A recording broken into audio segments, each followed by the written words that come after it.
Muntik na akong maging number 1 sa klase. Ganon? Ba't mo naman nasabi yan, anak? In-announce kasi yung number 1 sa klase. Ang tinuro ni ma'am, yung katabi ko. Di ba muntik na ako?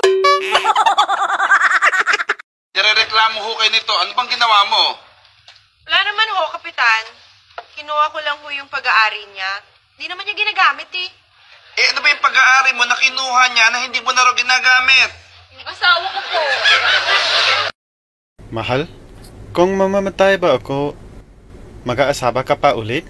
Hindi na. Kami na lang ni ate ang magsasama sa bahay. Ikaw, pag ako unang namatay, mag-aasawa ka pa ba? Hindi na din. Kami na lang ni ate mo ang magsasama. Hayop ka talaga!